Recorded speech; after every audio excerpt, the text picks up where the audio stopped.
Welcome to our fourth installment of this Humaculture Perspective series on optimal behavior. You may be noticing a pattern in this series. Since the first introductory webinar, we have been focusing on effective behavior change by considering how the four powers act on people within each context. For each context, we explore the four powers, the powers to grow capability, inspire motivation, overcome barriers, and resist temptations, and how they can be applied within those contexts to promote change and create optimal behavior. We will continue that format today as we consider the systems context. But before we go any further, let's introduce ourselves. We decided to do our introductions in the context of the change superpowers we mentioned in our last webinar. As you may already know, Colin and Hanley are our special guests for this webinar series. Colin is a founder and director at Virtuosity. His change superpower is resist temptation in the systems context. This means that he's great at keeping projects on track by following the rules and using all available tools. And he is one of the most reliable members of any team. That sounds like me, Steve. Thanks for the introduction. It's great to be together again for this fourth webinar in the series. We found that Steve's change superpower is to overcome barriers and in the social context. This means that Steve is the guy to turn to when things get stuck. The classic solution consultant, he finds his way forward, but then critically make sure he brings everyone else in the team along with him. Yeah, great. And Hanley is also a founding director of Virtuosity. We found out that Hanley's superpower is to inspire motivation in the spaces context. And Colin tells me that anyone who's ever worked or lived with Hanley knows that she has a critical eye and a real creative flair when it comes to designing physical spaces around her. The experience she creates is a really high energy one, and it's through the thoughtful use of plants, lighting, and layout. And Colin also tells us that she simply doesn't sit still, that she likes to continually find ways to make improvements in those spaces so the spatial experience doesn't stagnate. Thanks, Wes, and that's something that drives my husband completely nuts. Wes's change superpower is to overcome barriers in the context of self, which makes us a perfectly complementary foursome. Wes's superpower means that where others see a stalemate, he sees opportunity for creative problem solving. He keeps his mind open to alternative ways of thinking, especially when the traditional ones are standing in the way of progress. So we cover all four contexts in three of the four powers. That's pretty good compliment. Thank you for joining us today. If you have any questions or comments, please use the Q&A rather than the chat so we are better able to see them. We know your time is valuable, so let's get started. Let's start by thinking about behavior change, and especially today's topic, the systems context, within the framework of the 7 dimensions of humaculture. Wes, how does systems context fit within the humaculture framework? Well, the cover illustration that we had been showing is a drawing of a detailed landscape plan. And a good plan reflects many of the characteristics we've discussed before, such as the garden arrangement, and especially things like considering the mature size of the plants selected. A detailed plan is also important because the garden or landscape is going to need pathways, irrigation, plant supports, fences, borders, and other systems that assure the plants are able to grow and thrive. And it's upon and around this plan in the physical systems that the landscaper or the horticulturist establishes and maintains things like irrigation schedules, when to plant or transplant, how the plants are going to be arranged, the pruning schedule, etc. So the landscape plan is a lot like a business plan that will be used to guide business decisions and operations. It helps both the leaders and managers understand where they are headed and keeps them on track. Yeah, exactly. In fact, that's the point, Steve, of the 7 dimensions.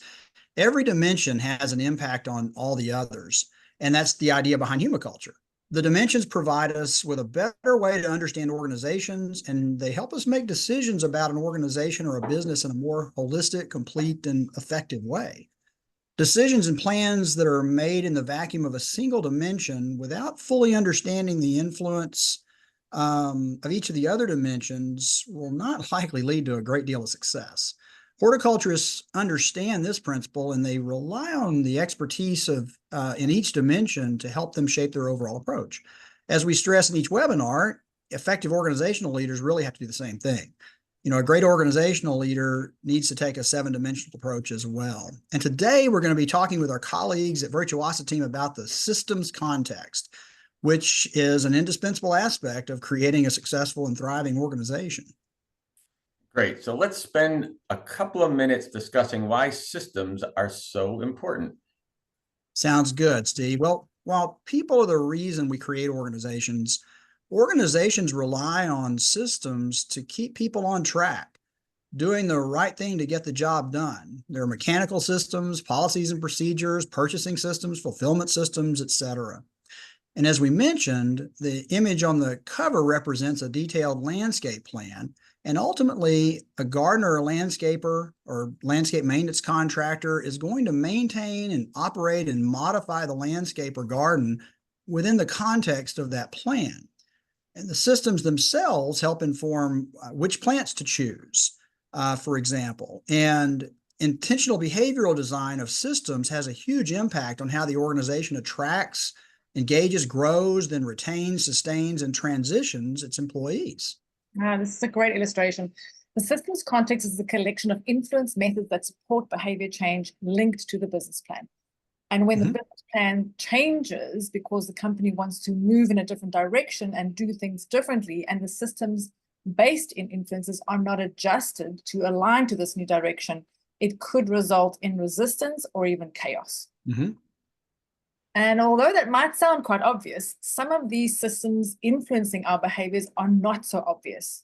For example, organizational culture or the way that we do things around here, and also things like rewards and recognition systems. So today we're going to consider how organizations often miss the influence of systems have on behavior by exploring some of the ways systems can limit growth and development, lead to discouragement and apathy, and create unintended barriers or temptations. Sure. And then in the second part of the webinar, we'll take a look at a few examples of how firms that understand the system's influence build in new approaches to inspire and sustain the desired change, promoting optimal behavior. We'll discuss examples such as building habits into processes, providing meaningful rewards that are built on recognition and appreciation, and balancing open dialogue with private correction. So with that said, let's crack on with an exploration of what happens when organizations don't use the systems context effectively. Wes, do you want to start us off? Sure, Colin, I'd be glad to. Well, as I've listened to you and Hanley describe the impact of the systems context in preparation for this webinar, I think the horticultural analogy is really a perfect reflection of the importance of systems. You know, I think of the ways systems can limit growth and development, and I often think sometimes of the times I've seen these poorly planned landscape designs like the one in this photo. In this case, the system in which the tree was grown failed to account for the tree's full potential, which is severely impacting its growth. And in fact, now the tree is consequently damaging its environment. So sometimes the transplant schedule can move plants around in the landscape to allow them to thrive to their full potential, but something needs to be done. And again, the plan has to be the basis for establishing systems like a transplant schedule. So systems that are not designed to support change will restrict or potentially kill it. The desired behaviors that the organization needs will founder because of a failure to plan. I love this illustration because it clearly shows that this tree was not grown in a system that would support its growth over the years. Consequently, it's damaging its environment, which I see as a direct analogy for the workplace and the strain that could be placed on it by attempts to create change that doesn't fit or is countercultural.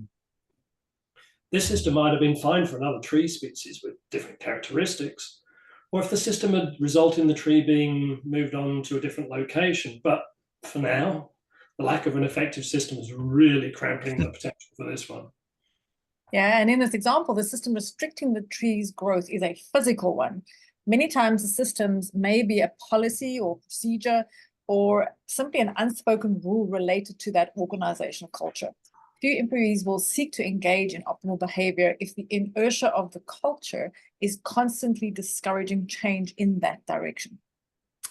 Yeah, so the academic medical center that I worked with to revamp their performance management system faced significant technological challenges in transitioning to its desired transformational system. The legacy IT systems were very cumbersome, hard to modify, lacked any social design, and couldn't accommodate many of the elements that would enable them to realize its new vision. As such, their systems constrained the growth for both the organization and its people. Yeah, and I've also noticed many times in horticulture that what I intend to be good and helpful may actually discourage plant growth. For example, applying overhead irrigation at the wrong time of the day may lead to fungal diseases that slow or inhibit the growth of the plants. And even though the water is clearly something the plants require. The plant in this illustration looks like it was loved so much that it was overwatered, which is a common mistake with potted plants. Often people believe that watering on a routine schedule is what the plant needs, but they fail to realize that might not actually be what the plant needs. Yeah, this is often a problem organizations create within their own reward programs that's made available to its people. I've seen many times that benefits are organized according to the benefit type, leaving employees trying to find the right support or having to hunt and peck for the solution to their problem. This can lead to great discouragement and frustration and a lack of the desired outcomes. Yeah, these are great examples of failures in the systems context that lead to discouragement and apathy. Many organizations still rely on reward systems linked to end-of-year performance reviews, which have little or no connection with the behaviors and the outcomes that created them. So employees are left a little bit perplexed or unclear about why they've received good or poor reviews and corresponding rewards. Worse still, comparison of outcomes with their colleagues then leads employees to question why they've been treated in a certain way, creating feelings of resentment and disappointment and disengaging them from the workplace. Yeah, as you'll know, Hamley, we work daily with team leaders who feel that their only tool is a deferred financial reward. Their lack of understanding of the systems that inspire and motivate means that they're stuck inside this single reward systems paradigm, in this case relating to pay and benefits, and fail to see that there are better value options available to them that can drive change. Consequently, we've seen some pretty disconnected team members whose focus is more on what's on the other side of the fence or the exit door because they really don't think they've got a great manager. And that resonates with a time when we worked with a unionized regional grocer where all advancement was determined based on time and position. There was no requirement to develop skills, exhibit good customer service, work collaboratively, or encourage discretionary effort. In fact, the high performers would actually get ostracized. This became demoralizing for high-performing employees who would leave for other positions. Yeah, I love that powerful illustration of the tree growth limited by the sidewalk. And it also makes me think of the pot and root-bound plant illustration we used when we talked about our spaces context or when we were that webinar. And we're going to use that again here. And one of the things that, as we were talking about this, Hanley, you were mentioning that one way to overcome this physical barrier that's created was the grower could have created a better system that would remove that unintended barrier. Can you share your thoughts on that? Yeah, sure. Although gardening is not my greatest strength, it seems obvious to me that the grower system leaves plants in pots that are too small for far too long. Perhaps they do so because they don't understand the space requirements of the plant, or they're waiting for the plant to exhibit signs of restriction, such as stunted growth. Of course, if you're waiting for visible signs of distress, it's probably too late. And because the growing system has not been anticipated and the potential of the plant has not been anticipated, it's now creating a barrier for growth. And I think the analogies with employee growth are clear and obvious. Mm-hmm. Yeah, we saw this when we were working with a global food manufacturer where the systems did not allow people to plan properly for retirement, meaning they were not retiring at the right time from the company's perspective. This resulted in an accumulation of what we would call the working retired. and a lack of opportunity for employees looking to move through the ranks. The most common example that we encounter in our work relates to fear-based cultures. So deliberately or otherwise, in these cultures, leaders have created an environment where it's difficult for employees to speak up without fear of reprimand or being made to look foolish. Perhaps in a quest to impress or always be right, that slows things down and potentially stagnates teams and organizations. So this system is a barrier to innovation and growth, which means that when change happens, there's frequently a subversive undercurrent trying to take things back to the way they were. And this is something we refer to as temptation. Yeah, this makes a lot of sense. In healthcare, a lack of systems to deal with mistakes properly and a push to payments based on outcomes resulted in significant and serious unintended consequences. When a mistake is discovered, people may be punished, leading to that fear-based culture you're talking about.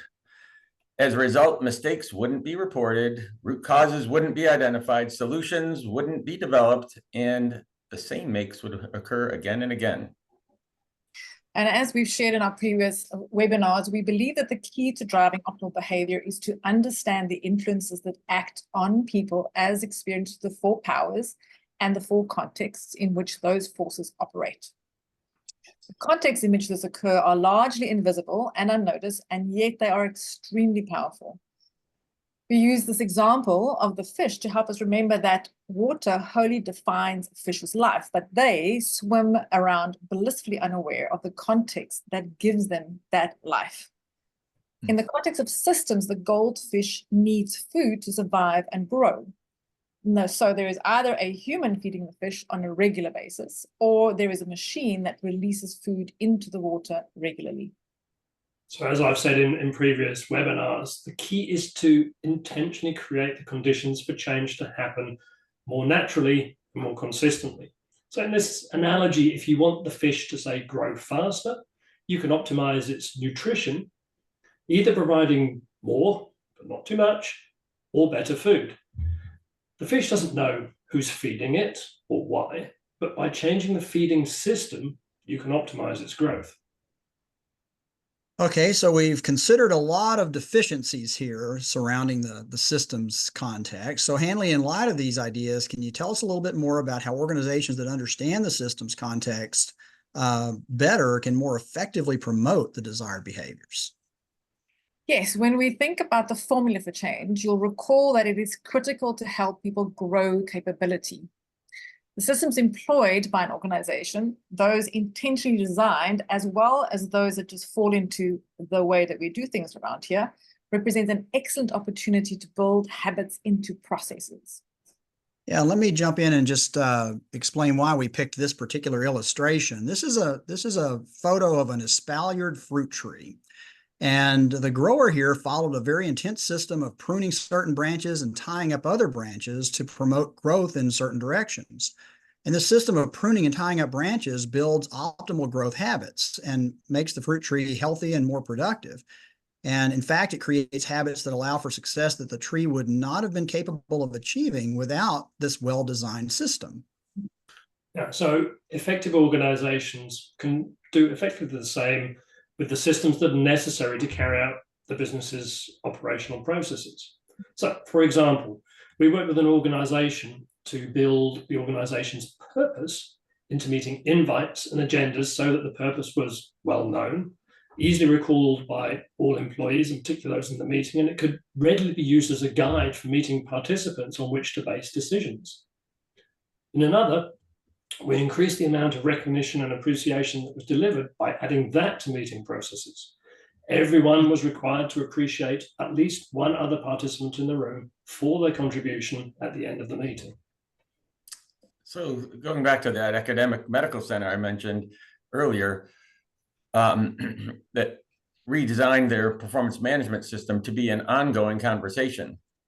This was done by adapting certain systems to support the change and deploying a new technology system with augmented functionality, for example, inclusion of social media type technology to allow quick positive feedback to the actions.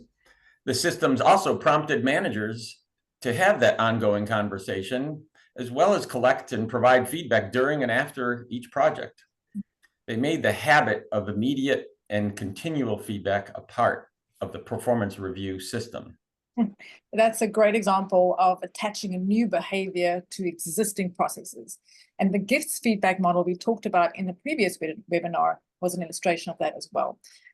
To become embedded as a habit, it needs to be formally linked to an existing process. This should include making a feedback alliance and making that a requirement for all external client meetings, for example, when there's more than one team member that's attending, and also including structured feedback into weekly catch-up discussions or sessions between a leader and his or her team member. In this way, team members can receive more meaningful feedback. Yeah, I love the way we're being very intentional about the use of systems here. And this makes a lot of sense to me, Hanley. Colin, can you tell us a little bit more about the idea of meaningful feedback or meaningful rewards? Sure. And if you don't mind, Wes, I'm going to borrow your irrigation illustration that you used earlier. Okay. So all plants need water, and as you point out, the way the water is delivered to each plant must be based on the needs and characteristics of each plant. Like the plant, each person is different. So ideally, rewards should be meaningful for each person, specific to them, to be most effective. Yes, some people are motivated by money, but even so, monetary reward usually lacks the flexibility to be tailored ideally to an individual person's needs. Yeah, so many people desire opportunity to develop and grow within an organization, which are also the people that are most likely to advance the organization and its mission. This can be done with different forms of education and training benefits, as illustrated on the slide. Everyone has different needs, and the offering of the education and training in itself demonstrates appreciation for their work and effort. In addition, obtaining the necessary education, skills, and competencies for advancement will also help them gain the recognition that they desire. Yeah, that's a great example, Steve.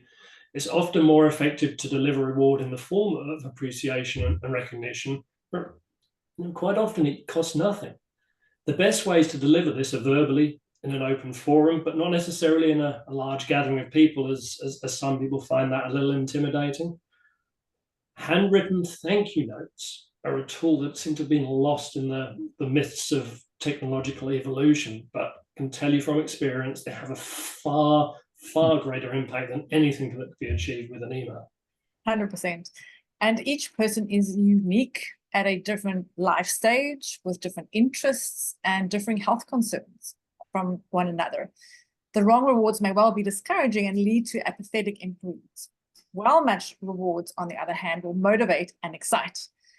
Particularly powerful are the rewards that you can't or wouldn't get on your own. For example, tickets to an event that are really difficult to get, or perhaps lunch with a senior executive, or additional PTO, and the possibilities are almost endless. I'm also a fan of team-based rewards, especially to encourage collaborative behavior. Yeah, I think it's also important to build consistency through all reward and development programs, recognizing that regional grocer I discussed earlier faced significant financial issues that threatened its ongoing viability. We worked with them to articulate what that desired customer experience is and how you need the employment experience then to be delivered in order to deliver that customer experience. We then reviewed every aspect of the rewards from a behavioral perspective and restructured the jobs to incorporate more accurate and appropriate skill-based job structure with definitions, descriptions, and training to help employees develop the skills required to advance in pay and within the organization. And it's very important for systems to include opportunities for open dialogue as well as private connection. Merely implementing a new system or process may lead to unintended barriers or temptations. For example, and especially if systems fundamentally change the way that we do things around here, some people may have personal biases against these new systems. Open dialogue will help everyone understand the reasons for and the importance of this new system. The open dialogue creates an aligned collective mindset. Without building open dialogue into the system, some people may have a mental barrier against the new system and maybe even become unwitting saboteurs. Others will be tempted to simply ignore it. Yeah, and unfortunately, there are times when some people will not just get the message from the open dialogue alone. It's really important not to reprimand or humiliate them publicly. So private correction must also be part of the system as well. Otherwise, these individuals may well become a catalyst for those wanting to resist change and being tempted back to the old ways of doing things. And let's be clear, these skills are often referred to as soft skills. There's nothing soft about this. This is about addressing each person, yes, with dignity and empathy, but ensuring that they're under no illusions about the new way that things are being done around here. Ultimately, if they don't like the new way and continue to disrupt, they're going to feel increasingly like they don't belong and will not progress, and will most likely be encouraged to leave by one mechanism or another. Yeah, Colin, your comment there about dignity and empathy, I think is important and reminds me of the discussions we were having in our previous webinar about the gift feedback model. And you mentioned then that forming an alliance was critical for that model to really work. And so in any of these things that we're doing, I think that's very important. And these olive branches in this illustration are a great way to remind us of that. Yeah, these are great points. In healthcare, there is a push to cultivate what's called a just culture. The systems employed to ensure a just culture are critical to its success. As mentioned earlier, it's common for someone that makes a mistake to be reprimanded.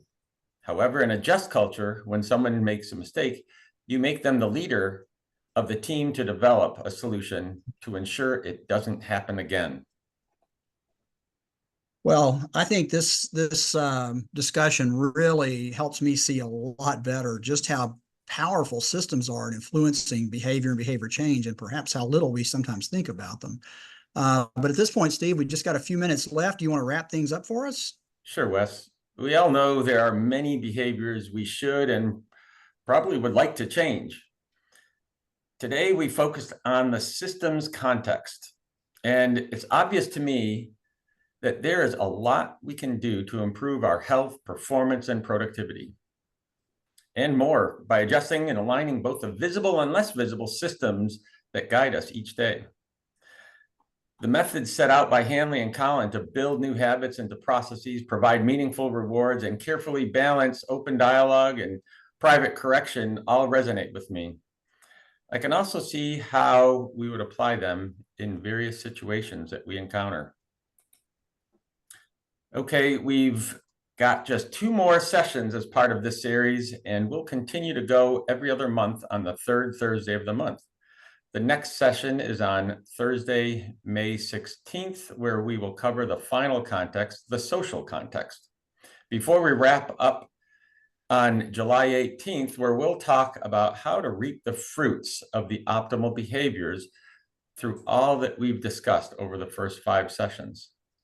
You can access replays of our prior sessions at humaculture.com. It looks like we've got 2 minutes left, so let's take a couple of questions. The first one here is, at the beginning, you mentioned how the systems impact the way organizations attract and retain people, but the examples seem to focus on behaviors of current employees. How do the systems impact attraction and retention? I'll take that one. Each of the examples does have an impact on who the organization attracts and retains. Consider 2 organizations with all else being equal. One provides 15 PTO days, the other provides 10 vacation days and 10 sick days. A health-conscious, productive employee or people will choose the organization with the 15 PTO days because they won't expect to use the 10 sick days. Similarly, our previous examples, people who value growth and ongoing feedback and the opportunity to build and develop skills, they'll want to work with that organization with the revamped performance management and the opportunity to develop skills. So I think that when you look at each of the examples, it will shape the attraction and retention. We got 1 minute left, so I'll go one more question. What are alternatives to pay as an incentive? Colin, do you want to take that? Sure, I'll pick that up. And I think we've alluded to a little bit during the course of the webinar, in the sense that I think our go-tos here would be recognition and appreciation, simple gratitude.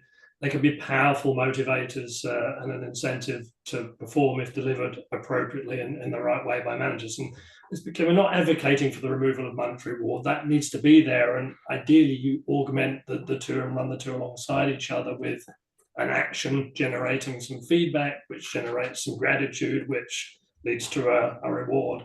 But it's important to recognize it's not just one tool in the toolbox, that you've got the many cost-effective ways, which we haven't time to touch on here, which incentivize and motivate people to perform. I will also add that behavioral research indicates that monetary rewards can diminish intrinsic motivation. So it's a good idea to seek alternative forms of recognition where possible. I think that does it for our time, so I'll wrap up. Thank you for joining us today. We hope you find this helpful. We would love to hear from you, to learn more from you about your specific challenges or circumstances. Please remember to register for the next session in this series and complete the survey form you will receive following the session. We really value your feedback. Thanks so much and make it a great day. Thanks, everybody.